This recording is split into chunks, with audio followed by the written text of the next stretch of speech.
Thank you, Jerry. Thank you to my family. Thank you, Hawken, for having me here. It's a huge honor.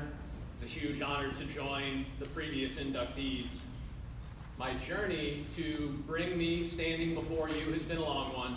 I'm sure the same as any inductee.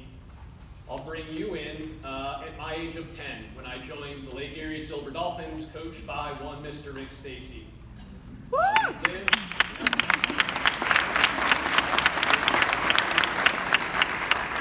We lived and live an hour away, so every day my parents would pack up the 5 children. We would eat dinner in our minivan, have a huge stack of plates, knives, forks, spoons, go to swim with Rick. An hour one way was a huge commitment. Time passed. I eventually joined Jerry, started swimming with Jerry, who probably more people in this room know than don't, but for those of you who don't, Jerry has an international reputation for success, achieved strictly by working his swimmers harder than any other program.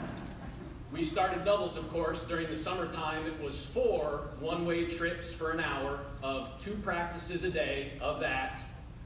Started getting close to high school. Where would we go to high school?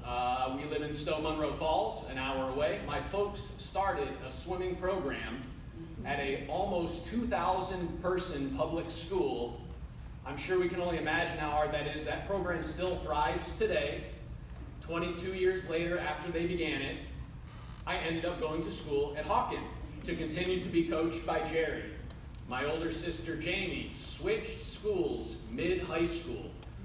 For those students in the class, I'm sure that some of you have done that personally. You can only imagine how traumatic a social experience it might be voluntarily switching high schools halfway through. Jamie drove us to school through wind, sleet, rain, an hour one way. Julie eventually joined. Jamie went on to college. Jason eventually joined. High school was pretty awesome for me. Swam, as Jim mentioned, also did cross-country choir. Yeah. I don't know if Mr. Schertz is still in the audience, but I did graduate with a couple degrees from the University of Texas at Austin, and thanks to Mr. Schertz, I didn't have to take a single science class in college. I'd like to think I would still have graduated with my degrees, but he made it a whole lot easier.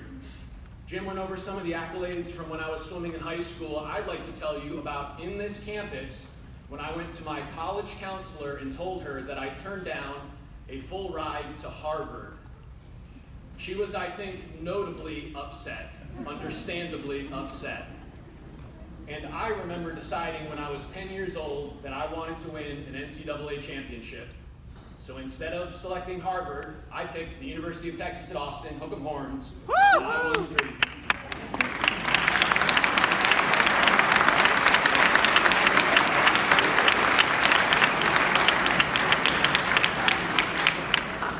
I'd like to pause my story for just a second. By show of hands, who here participates in sports? Keep your hands raised, please. Who here participates in other extracurricular activities like maybe choir or band or theater? Raise your hand, please. Great.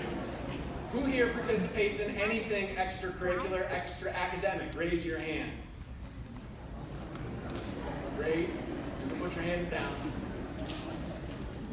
My story to bring you in front of me has been long. The most recent leg was yesterday when I flew out from Seattle. And I flew out to be here with you today for one reason only: to challenge you to think of a goal for yourself. It can be related to school, or something you raised your hand for, or something you didn't raise your hand for. I invite that goal to be something you are passionate about. Roadmap out what it will take for you to achieve that goal. Surround yourself with people that have a shared vision of that goal, or perhaps who love you so much they're willing to sacrifice to help you achieve your goal.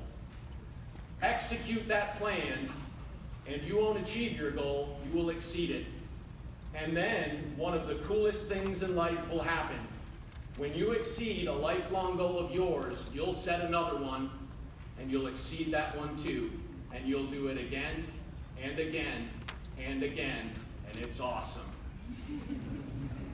Come up with that goal, Make it important to you, and you'll exceed it. I believe in you, Hawken. Let's do it.